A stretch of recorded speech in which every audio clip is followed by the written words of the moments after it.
Hi hello வணக்கம், நான் உங்கள் ஹரிஜி. இப்போ நம்ம பார்க்க போகிறது செகண்ட் லவ் அப்படின்ற ஒரு அற்புதமான ஷோவோட எபிசோடு 6, 7, 8 இந்த 3 எபிசோடையும் அப்படியே ஒன்றா சேர்த்து பார்க்க போகிறோம். You guys எப்ப பார்த்தாலும் you're very close, right? Who do you talk about? Close down. What's your fucking problem in that? Hey, you guys unparliamentary words. அந்த words இங்க யூஸ் பண்ண வேண்டாம். பேசிட்டு இருக்கும்போது இடையில ஐயாவா வாடா வாடான்னு எதுவும் சொன்னியா? ஃப்ளோல ஏதாவது வந்திருக்கும். ஃப்ளோல ஓட கெட்ட வார்த்தை கூட வரும் சில நேரத்துல. கிளம்பு காத்தோட்டம். இந்த டான் இதல என்கிட்ட வச்சுக்காதீங்க.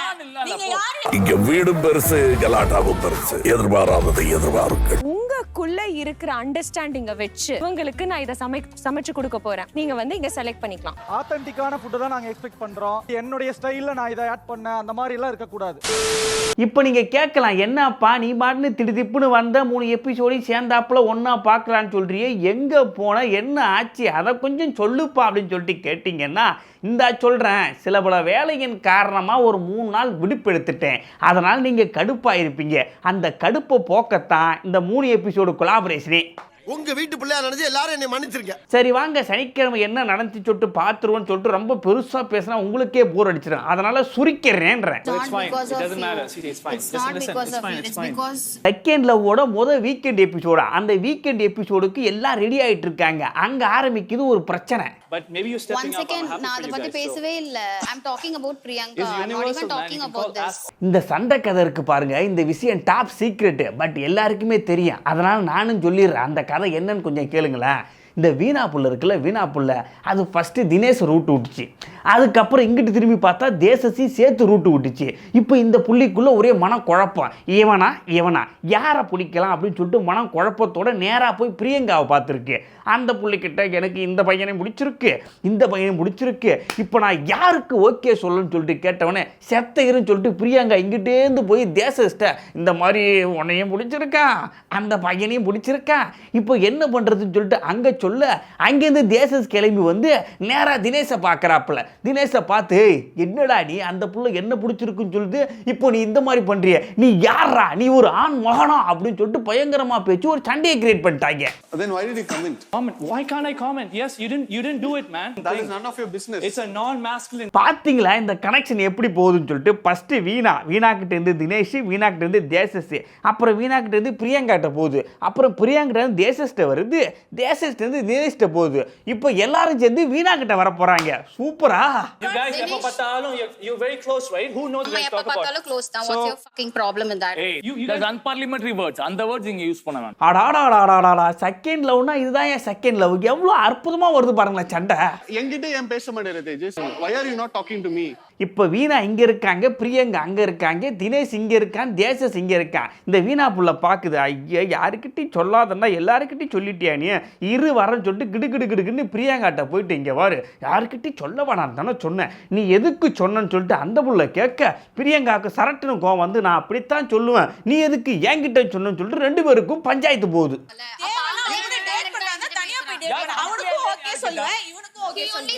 You asked about ஆம்பளை இல்லையா? இந்த பிரச்சனை இவங்களுக்குள்ளேயே முடிஞ்சுன்னு சொல்லிட்டு பார்த்தாக்கா, நம்ம மாஸ்டர் மகேந்திர மாதிரி அசீம் உட்காந்து பார்த்துட்டு இருக்காரு. என்னடா சண்டை இது, என்ன பண்ணலாம், ஏதாச்சும் பஞ்சாயத்து பண்ணி தீர்த்து விட்டுறலாமா, சரி ஓகே களத்தில் இறங்கும்னு சொல்லிட்டு அவரு இறங்குறாப்புல. சொல்ல மாட்டேன்னு சொல்லுவாங்களா, அப்புறம் வந்து நான் சொல்ல மாட்டேன்னு சொல்லுவாங்க. இப்போ நம்ம நாட்டாம அசீம் என்ன பண்றாரு, நடந்த கதை எல்லாத்தையுமே கொஞ்சம் கூட ஓட்டாம கேட்கறாரு. தேஜஸ் சொன்ன ஆம்பளை இல்லைன்னு கேட்டானா? அப்படி கேட்டீங்க. இந்த கதையை அசீம் கேட்டவனே அந்த கதையோட மைய கருவு பிடிச்சிட்டாப்புல. ஓகே, கனெக்ஷன் தான் மாறி மாறி போயிருக்கு, இப்போ இந்த கனெக்ஷனை மாற்றி கொடுத்து சரி பண்ணிடலாம்னு சொல்லிட்டு ஒரு பக்கவனே தீர்ப்பு சொல்லி முடிக்கிறாரு. He's good with Dinesh and she don't want to explode டாங்க. அது ஒதுண்டேன், அப்பவே ஒதுண்டேன். சில்ல அவ்வளவுதான் முடிச்சு. பரவாயில்லையாடா, இந்த மனுஷன் அற்புதமா நாட்டாம பண்ணி பைட்டியை முடிச்சு விட்டாரு. இனிமே எங்கள் வீட்டில் எல்லா நாளும் கார்த்திகை தான் போல. அடைச்சா ஃபைட்டு மிஸ் ஆகி போச்சுறான்னு சொல்லிட்டு பார்த்தாக்கா நம்ம வீணா அசீமிட்ட வருது. இங்கே பாரு அசீமு, அந்த பிள்ளை என்ன தெரியுமா பண்ணிச்சு, நான் இந்த மாதிரி அந்த பிள்ளையோட பாத்ரூமை யூஸ் பண்ணிட்டேன்னா அதுக்கு வந்து கோபப்படுத்துப்பா இந்த பிரியங்கா புள்ளன்னு சொல்லிட்டு இது சொல்ல, உடனே நம்ம அசீமு மறுபடியும் நாட்டாமையாக மாறன்னு சொல்லிட்டு, இங்கே பாரு பிரியங்கா, அந்த மாதிரி பாத்ரூம்லாம் இந்த வீட்டில் பொது சொத்து, அதை எப்படி நீ யூஸ் பண்ணலாம் யூஸ் பண்ணக்கூடாதுன்னு சொல்லலாம்னு சொன்ன உடனே பிரியங்காவுக்கு பொசுக்குன்னு கோவம் வந்து போச்சு. Now she's asking ஏன் பாத்ரூம் எதுக்கு யூஸ் பண்ண? That's so இது யாருமே அவங்க அவங்க பாத்ரூம் கிடையாது இது எல்லாமே. என்ன டாக் வந்ததுன்னே தெரியாம பேசாதீங்க அசீம். நம்ம பிரியங்காவுக்கு பட்டுனு கோவம் வந்து அசீம்கிட்ட போய் பயங்கரமா சண்டை போடுது. அப்பதான் எனக்கு ஒரு விஷயமே புரியுது, பிரியங்கா செகண்ட் லவ்க்காக பர்ஃபார்மன்ஸ் பண்ணல, அதோட டார்கெட் ஃபுல்லா பிக் பாஸ்ன்னு. விஷயத்தெல்லாம் இங்க பேசாதீங்க. நீங்க கிளம்புங்க ஃபர்ஸ்ட். என்கிட்ட நீங்க நல்லா நோட் பண்ணி வச்சுக்கோங்க, பிரியங்கா பிக் பாஸ் சீசன் 10ல ஒன் ஆஃப் தி கண்டஸ்டண்டா கண்டிப்பா இருப்பாங்க. இதெல்லாம் என்கிட்ட பேசாதீங்க. நீங்க இதெல்லாம் என்கிட்ட பேசாதீங்க. உங்களுக்கு என்ன தனியா வச்சிருக்காங்களா இந்த வீடு? நம்ம அசீமு சாதாரணமாகவே பொங்குறாள், பிரியங்காவும் கொஞ்சம் அனலை வச்சா தான் பொங்குறாள். இப்போ 2 பேருமே பொங்க ஆரம்பிச்சிட்டாங்க. பொங்கல் சும்மா கப கப கப கபன்னு பொங்குது. உங்க வேலையை பாருங்க. எனக்கு புரியலையே. கிளம்பு நீங்க காத்தோட்டம். கிளம்பு காத்தோட்டம். இந்த டான் இதெல்லாம் என்கிட்ட வச்சுக்காதீங்க. நீங்க யாரு? என்னடா இது, சண்டை முடிவுக்கு வராதா, எப்பத்தான் முடிவு வரும்னு சொல்லிட்டு பார்த்தாக்கா நம்ம ரம்யா கிருஷ்ணன் மேம் வர்றதுக்கு நேரம் ஆயிடுச்சு போல. அதனால டப்புன்னு சண்டையை முடிச்சு விட்டாங்க. அதெல்லாம் என்கிட்ட வச்சுக்காதீங்க. கேவலமா இருக்கு அந்த நீங்க அதை விட ரொம்ப கேவலமா போ பண்றீங்க. வீட்ல யாரா பெரிய ஆள் இருந்தா கூட்டா போ. அதுக்கப்புறம் நம்ம ரம்யா கிருஷ்ணன் மேம் வந்து சில பல கருத்துக்களை வெளியிட்டாங்க. இங்கே பாருங்கப்பா, செகண்ட் லவ் அப்படின்றது கள்ளிச்செடியில் பூத்த கனகாம்பரம் பூ, மலையில் பூத்த மல்லிகைப்பூ, விண்வெளியில் பூத்த விசித்திர பூ. அதனால் இந்த பூவை பத்திரமா பார்த்துக்கோங்க, பத்திரமா பார்த்து அழகாக ஓட்டி சூப்பராக கரெக்ட் பண்ணி முடிங்கன்னு சொல்லிட்டு அவங்க கிளம்பிட்டாங்க. See you next week. All the best. Have fun. Love. Don't hate. Thank you, ma'am. அதுக்கப்புறம் அடுத்த நாள் வந்துச்சு. அடுத்த நாள் என்ன தெரியுமா பண்ணுறாங்க, இருக்கிற 12 பேர் கையிலையும் ஒரு செல்ஃபோனை கொடுத்து மாத்துக்கட்டில் சேட் பண்ணி யாரையாச்சும் உஷார் பண்ணுங்க, அப்போ தான் கரெக்டாக போகும்னு சொல்லிட்டு எல்லாரும் மாத்துக்கட்டில் சேட் பண்ண ஆரம்பிச்சிட்டாங்க.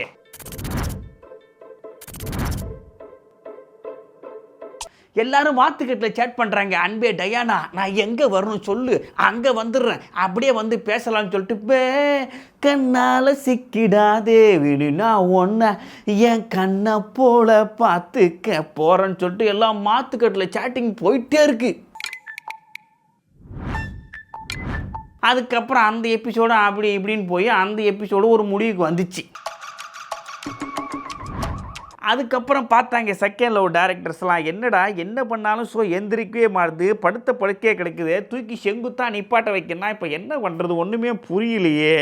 ஃபஸ்ட் எபிசோடில் பிக் பாஸை ஓட்டியாச்சு, செகண்ட் எபிசோடில் மினி பிக் பாஸ்ன்னு சொல்லிட்டு ஒன்றையும் ஓட்டியாச்சு, அதுக்கப்புறம் தேர்ட் எபிசோடில் பிக் பாஸில் வர டாஸ்க்கையும் வச்சாச்சு. இதுக்கப்புறம் பிக் பாஸ் பக்கம் போனாக்கா எல்லோரும் கண்டுபிடிச்சிருவாங்க. இப்போ என்ன பண்ணலான்னு சொல்லிட்டு யோசிக்கும் பொழுது அப்படியே மூக்கில் அப்படியே குழம்பு வாசனை ஏறி இருக்குது. ஆஹா, வாசனை நல்லா இருக்கே, சரி ஓகே எதையே ஒரு டாஸ்க்காக வச்சிரும்னு சொல்லிட்டு குக்கு வித்து கோமாளி எடுத்து வந்துட்டாங்க.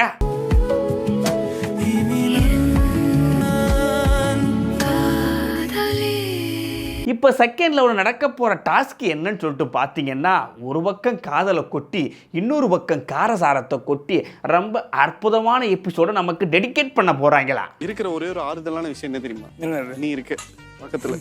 அதுக்கப்புறம் நம்ம ஸ்ருதிகா உள்ளே வந்தாங்க. அவங்க உள்ளே வந்த உடனே முதல் கேள்வி என்ன தெரியுமா கேட்டாங்க, இந்த உலகத்திலே மோஸ்ட் ரொமான்டிக் பிளேஸ் எங்கே இருக்குது கொஞ்சம் சொல்லுங்க அப்படின்னு கேட்ட உடனே எல்லாரும் ஒவ்வொரு ஊர் பேராக சொன்னாங்க. அது பூராமே வெளிநாடாக இருந்து போச்சு. ஐயோ பச்சட்டை பெருசாக போடுறாங்களே, சரி ஓகே இருங்க, இந்த சென்னையிலே மோஸ்ட் ரொமான்டிக் பிளேஸ் எது அதை சொல்லுங்கன்னு சொல்லிட்டு மறுபடியும் கேட்ட உடனே எல்லாரும் பீச்சு கீச்சுன்னு சொன்னாங்க. என்ன இவங்க பச்சட்டை பெருசாக போடுறாங்க, இன்னும் கொஞ்சம் சுருக்கம்னு சொல்லிட்டு மறுபடியும் ஸ்ருதிகா இந்த வீட்லேயே மோஸ்ட் ரொமான்டிக் பிளேஸ் எது அதை கொஞ்சம் சொல்லுங்கன்னு சொல்லிட்டு கேட்டவொடனே நம்ம அசீம் சொன்னார் பாருங்க ஒரு பதில், அடாடாடாடாடா அப்படி இருந்துச்சு. நம்ம வீட்லயே ரொமான்டிக் இருக்கு, எங்கன்னு சொல்லுங்க. பெட்ரூம்ல. நோ, நம்ம அசீமை பார்த்தீங்களா, மோஸ்ட் ரொமான்டிக் பிளேஸ் பார்த்தீங்கன்னா பெட்ரூம்னு சொல்லி விட்டாரா. உடனே நம்ம ஸ்ருதிகா பார்த்தாங்க, ஆத்தி இவன் எதிர்பார்க்கறது வேற போலையே, அடைச்சத்த கம்முனிரியா, நான் ரொமான்டிக் பிளேஸ்னு சொல்லிட்டு கிச்சனியா, கிச்சனில் எந்த மாதிரி ரொமான்ஸ்லாம் பண்ணியிருக்கோம், அந்த காய்கறிகள் வெட்டி கொடுக்குறது, தெரியாதனமாக அந்த பிள்ளைய கையை வெட்டிக்கிச்சுன்னா அதுக்கப்புறம் கொஞ்சம் சின்ன அதுதான் ஏன் ரொமான்ஸ் பிளேக்குன்னு சொல்லிட்டு எப்படி அப்படியே மாற்றி விட்டாங்க. கிச்சன்ல ஆரம்பிக்கிற ரொமான்ஸ், கிச்சன்ல ஆரம்பிக்கிற அந்த குட்டி குட்டி சண்டைங்க, அதுக்கப்புறம் அதை ஹெல்ப் பண்றதும். அதுக்கப்புறம் நம்ம ஸ்ருதிகா பார்த்தாங்க, சரி ஓகே வாங்க குக்கி வித்து கோமலையை ஸ்டார்ட் பண்ணிடுவோம், பசங்களா நீங்கள் தான் சமைக்க வாங்க, பொண்ணுகளா நீங்கள் இங்கே இருங்க, உங்களுக்காக இவங்க சும்மா ரொமான்ஸ் எல்லாம் கலந்து ஒரு அற்புதமான சமையலை கொண்டு வந்து கொடுக்க போகிறாங்க, நீங்கள் சாப்பிட்டு பார்த்து டேஸ்ட் எப்படி இருக்குன்னு சொல்லுங்கன்னு சொல்லிட்டு கிளம்பிட்டாங்க. பாய்ஸ் கேர்ள்ஸுக்காக ஒரு காதல் விருந்து ரெடி பண்ண போறாங்க. அதுக்கப்புறம் 6 பசங்களையும் கூட்டி வெளியே வந்தாங்க. போர்டில் பார்த்தீங்கன்னா 6 பெண்களுக்கு பிடிச்ச டிஷ்ஷோட லிஸ்ட் இருந்துச்சு. இப்போ நீங்கள் செலக்ட் பண்ணுங்க யாருக்கு என்ன டிஷ் வேணும், நீங்கள் எந்த அளவுக்கு புரிதலை மேற்கொண்டிருக்கீங்க அப்படின்னு சொல்லிட்டு ஒரு டெஸ்டிங் போச்சு. உங்க உங்களுக்குள்ள இருக்கிற அண்டர்ஸ்டாண்டிங்கை வச்சு உங்களுக்கு நான் இதை சமைச்சு கொடுக்க போறேன். நீங்க வந்து இங்க செலக்ட் பண்ணிக்கலாம். எல்லாருமே இந்த பொண்ணுக்கு இந்த ஃபுட்டு பிடிக்கும், அந்த பொண்ணுக்கு அந்த ஃபுட்டு பிடிக்கும், அந்த பொண்ணுக்கு அந்த ஃபுட்டு பிடிக்கும்னு சொல்லிட்டு 6 பேர் 6 ஃபுட்டை செலக்ட் பண்ணி சமைக்கவும் ஆரம்பிச்சாங்க. மீன் கறி கஞ்சி சோறு எடுத்து ஓகே. இந்த செகண்ட் லவ் அப்படின்ற ஒரு குக்கு வித் கோமாளி ஷோவில் நோ என்ட்ரன்ஸ், ஒன்லி என்ட்ரன்ஸ் மட்டும் தான் சொல்லிட்டு எல்லாருமே சமைக்க ஆரம்பிச்சாங்க. அது தேவை கிடையாது. இது வந்து கம்மு மாதிரி கம் மாதிரி யூஸ் பண்ணுறேன். எல்லாரும் இன்ட்ரெஸ்ட்டாக சமைச்சிட்டு இருக்கும்போது 6 மங்கைகளும் களத்துக்குள்ளே வராங்க. வந்து ரொம்ப கலகலப்பாக போச்சுன்னு சொல்லிட்டு ஒன்று பண்ணாங்க. சத்தியமாக கலகலப்பாக போல ரொம்ப போரிங்காக போச்சு. மாதிரி யாருக்கு பிடிச்சதுன்னு தெரியலையோ பண்ணிட்டு இருக்கான். அதுக்கப்புறம் சமையல் முடிஞ்சிச்சு. சாப்பிட்டு பார்த்து டேஸ்ட் எப்படி இருக்கும் கொஞ்சம் சொல்லுமான்னு சொல்லி எல்லாரும் வாயில் வச்சோன்னே ஆஹா ஓஹோ எங்காலும் சூப்பராக சமைச்சிருக்காரு, எங்காலாம் பிரித்து மேஞ்சிட்டாப்புலன்னு சொல்லிட்டு எல்லாரும் புகழ்ந்து தள்ளிட்டாங்க. ஆனஸ்டா சொல்றேன், ரொம்ப நல்லா இருக்கு. ரொம்ப நல்லா இருக்கு. சூப்பரா இருக்கு. இதில் நம்ம வீணாப்புல தான் கொஞ்சம் ஓப்பனாக சொல்லிச்சு, நல்லா இருக்கு மோமோஸ், வெந்திருக்கிற விதம் நல்லா இருக்கு, எல்லாமே சூப்பராக இருக்கு, பட் மடையா உப்பே போடாமல் விட்டையான்னு சொல்லிட்டு ரொம்ப ஓப்பனாக சொல்லி விட்டுச்சு. ஆக்சுவலி நைஸ் பட் உப்பு இல்ல. அதுக்கப்புறம் நம்ம சுத்திக்கா பார்த்தாங்க. சரி ஓகே சாப்பிட்டு கிப்ட்டு முடிச்சிட்டிங்களா, இப்போ நான் கடையை காலி பண்ணிக்கிறேன்னு சொல்லிட்டு அவங்க கிளம்ப மறுபடியும் இவங்க எல்லாம் சாப்பிட்ட சமையலை பற்றி கொஞ்ச நேரம் பேசிட்டு இடையில ரொமான்ஸ் டாக்லாம் கொஞ்சம் போச்சு. ஆங்ஸைட்டி. இதில் நம்ம பிரியங்கா எடனு மோனிஷா 3 பேரும் பேசுகிறாங்க. இந்த மோனிஷா எப்போ பார்த்தாலும் ஏழு வைக்கேன்னு சொல்லிட்டு பயங்கரமான காமெடி பண்ணுறேன்னு சொல்லிட்டு சூப்பராக போயிட்டு இருந்துச்சு. சொன்னா பாரு அதுக்கப்புறம் இவர் இருக்கார் பாருங்க, யாராது ஐயோ நம்ம ராஜா இருக்கார்ல, ராஜா அவர் என்ன பண்ணியிருக்காரு, சமைக்கிற இடத்துல பயங்கர சேட்டை பண்ணியிருக்காரு. நம்ம ராஜா சிந்தூரிக்காக பிரியாணி பண்ணுறேன்னு சொல்லியிருக்காங்க. ஆனால் சிந்தூரிக்கு பிரியாணி பிடிக்காது, அதனால் அவங்க வேறு இடத்துக்கு போயிட்டாங்க. இந்த இடத்துல பிரியங்கா வந்து உட்காந்துருக்காங்க போல். அதனால் சமைக்கும் போதெல்லாம் சே எல்லாரையுமே நம்பக்கூடாது போல், இந்த புள்ளிகள்லாம் டப்புன்னு மாறிது. சரி விடு, இருந்தாலும் சமையலை ஃபோக்கஸ் பண்ணுவோம், என்ன இருந்தாலும் சிந்தூரி அங்கே போயிருக்கக்கூடாது, இந்த மாதிரிலாம் பண்ணியிருக்கக்கூடாதுன்னு சொல்லிட்டு பயங்கரமாக புலம்பி நம்ம பிரியாங்கிட்ட போட்டு புலம்பி ஆட என்னடா இந்த மனுஷன் பக்கத்தில் நான் எதுக்குடா வந்து நின்னன்னு சொல்லிட்டு அந்த புள்ள புலம்பி பேசிட்டு இருந்துச்சு. ஒருத்தவங்களை பிடிக்கலன்னு சொல்லியாச்சு, யூ ஆர் மை ப்ரியாரிட்டின்னு சொல்லி போயிட்டு ஒரு பொண்ணை போட்டு டார்ச்சர் பண்ணிக்கிட்டே இருந்தா. இந்த டாக்லாம் அப்படியே கொஞ்சமாக மாற்றி போய் கணேசன் இப்போ வரைக்கும் ஒரு 2-3 பேருக்கு தான் செட் ஆயிருக்கு, யாருக்குமே செட்டே ஆக மாட்டுது. பொறுத்திருந்து தான் பார்க்கணும். ஆனால் சூப்பரான சோங்க. எப்போ பார்த்தாலும் சிந்தூரி தான் ஃபர்ஸ்ட் ப்ரியாரிட்டி, செகண்ட் இவங்க. என்னை பார்த்தா எப்படி தெரியும். மீண்டும் ஒரு நல்ல வீடியோவோட உங்களை வந்து சந்திக்கிறேன். அதுவரை உங்களிடமிருந்து விடைபெறுவது உங்கள் நான்.